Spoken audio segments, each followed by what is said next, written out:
So I just thought of making a video to kind of give another reflection upon the time that I've been here on this property and working on my house.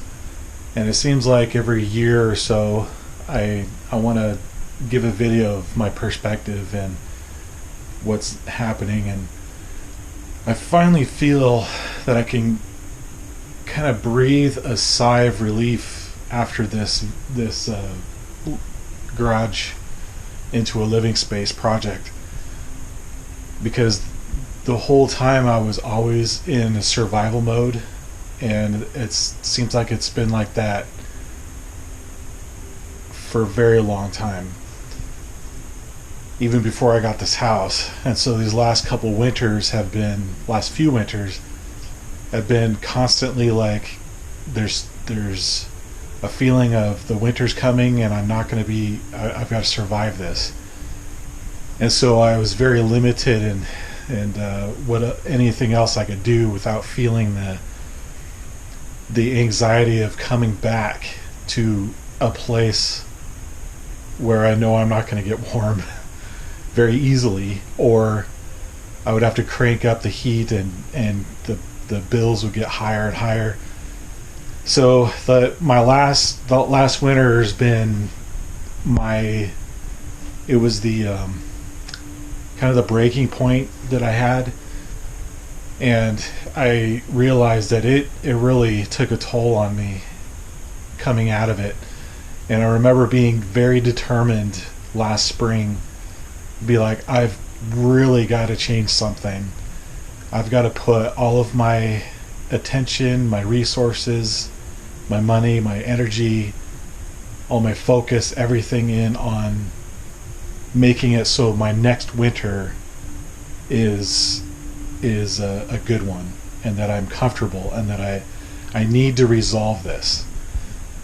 And I think last winter, Brenton from Backwaters and Back Roads, we went on a scooter trip. And I remember on the scooter trip, we both were talking, and I came to this conclusion, and I think we both kind of came to our own epiphany. I think it was I was thinking about renovating my garage into a living space. And I remember back then thinking, I think that'll solve this problem. I think by next winter, if I do this is the most doable structure on my property.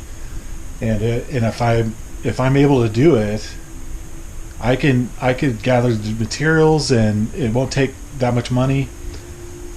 And I just need to put all my focus and effort into it. And so I really started to think of a plan to do it. Honestly, I've kind of, as time went on through the summer, I just kind of forgot about it. It came back in my mind. I'm like, I know I've got to do this. And so then it started becoming a stronger thing, and a stronger possibility. And because I knew this was going to be pivotal in my life, and even more than the main house and this tiny house shed, and that this was going to be the first complete foundation and complete everything that and now I'll be able to hold my feet under me and not worry about having the comforts of home and having that constant anxiety in the back of my mind for the winter. And so I've been enjoying this space even in the winter. During the cold days, I've had a fire going, and it gives me that sense of comfort, and knowing that when I come in, I have a way to stay comfortable. I don't have to get all bundled up in my winter clothes and snow pants and boots, and having a 30 below zero sleeping bag, trying to bundle up and seeing my breath as I go to sleep. And that's how it's been the past few years.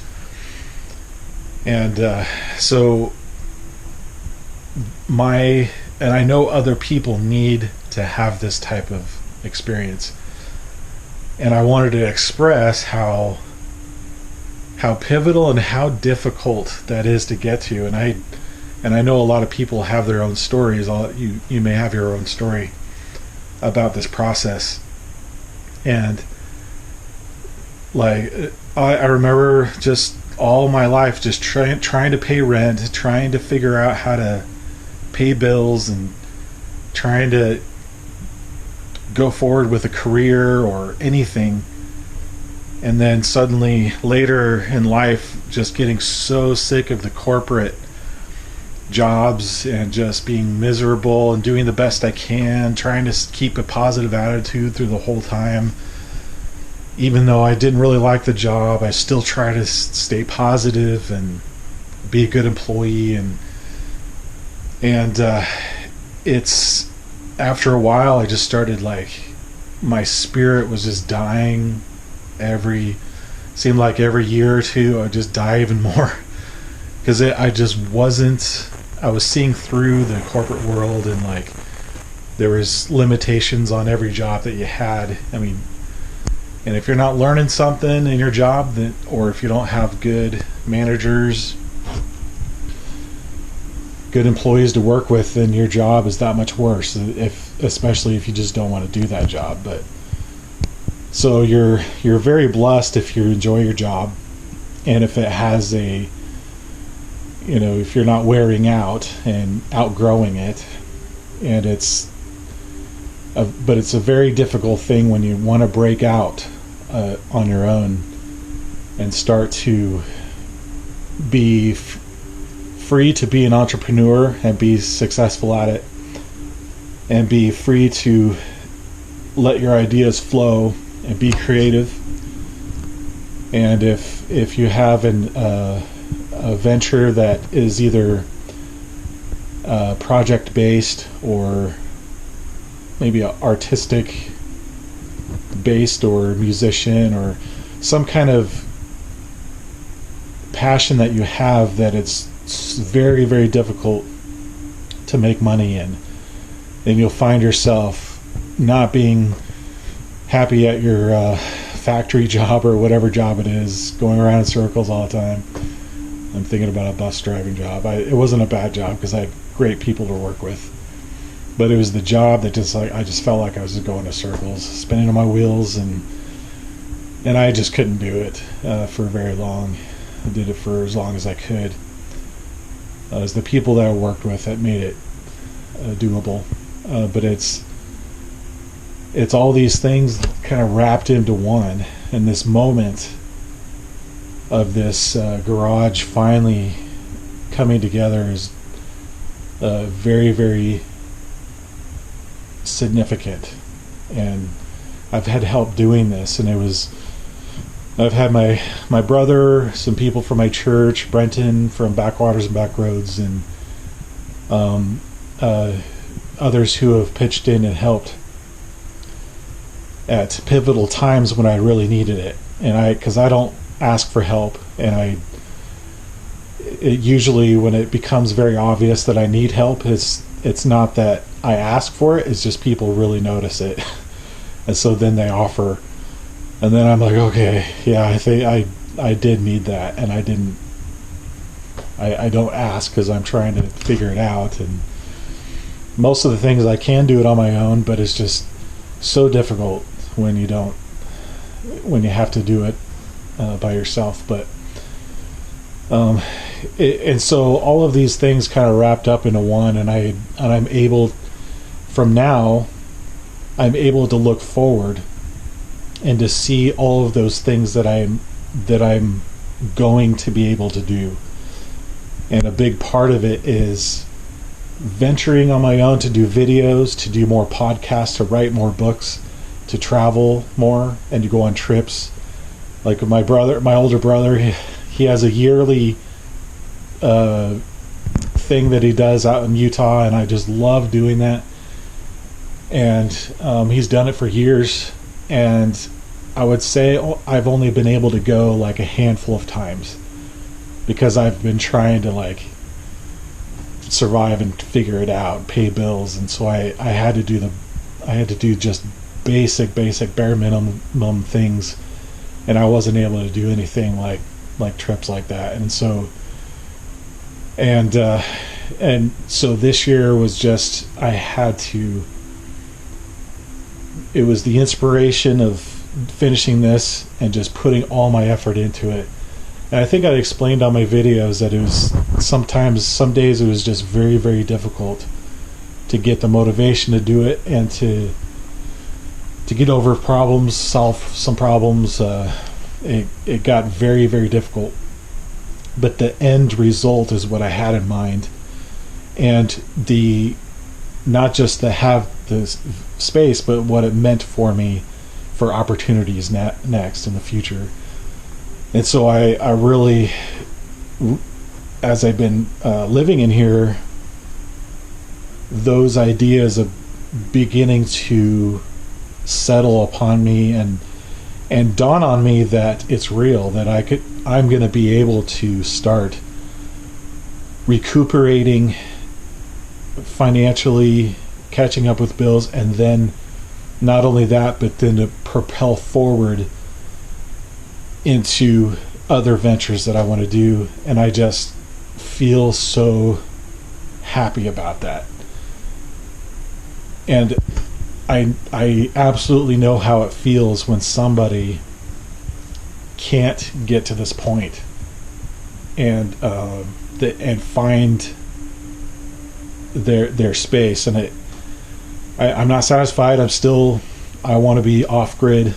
That's the goal. That's why I put out videos. I want to be self-reliant. I want to be this and that, and I want to help others reach the same. And so I make it a goal of mine, now that I am becoming more able on my own. I feel a sense of mission of helping others reach that same thing and to reach whatever their goals are, because I feel it. I feel what that is like. I know what it is like. And so saying all this, I know that it is not easy, and it feels like it's just impossible. Simple things like this, it just seems like it's so impossible to get to that point. But being rent-free, mortgage-free, and having a comfortable place to live and to be productive, and it has an incredible effect on the mental health and on your spirit. I could feel, is the first time I felt like I'm not just surviving. It has an effect on my spirit where I feel a greater sense of hope. And I would really love for other people to feel that too. So that's kind of my reflection as I sit here. I'm making more videos, and normally I would have been just kind of huddled up, not motivated to do anything, just stay warm. And then you tend to not exercise as much, or eat a little bit more and then not exercise, so you gain weight, stuff like that. But now I'm motivated to keep everything clean and tidy and organized, and I want to keep this going. But I attribute a lot of this to my faith in God and my asking and seeking for guidance and inspiration, and then inspired friends and family who have helped me. And I try to express that to them when I feel that. I recognize that when friends or family help me, it's a godsend, and sometimes they don't know that they're inspired. And so I try to express that enough so they understand that. But I really do appreciate so many of these blessings and the people that have blessed my life. And so going to continue to go forward. I'm going to see what else I can accomplish from now on, and as far as like trying to figure out what other videos to post, and as far as like living off grid and becoming free in every other aspect of our lives. I'm going to continue the project in the main house and everything, and I really want to travel more, and I want to keep not just travel, but travel for a purpose. And the purpose is usually visiting friends and family and bonding, and that's what I get the most satisfaction out of. And I think about nieces and nephews and all this, extended family, and I'm just a big lover of family. I love keeping close with people, friends and family. So I guess those are all the thoughts I had, but I just wanted to share all those thoughts I was having as I was finishing this living space up, and the feelings that I was having, and to acknowledge that I know that other people want to get to those types of points in their life where they have those things in their life. Well, God bless you. We'll see you in the next video, and guaranteed you're gonna learn something in my videos that you've never heard it before.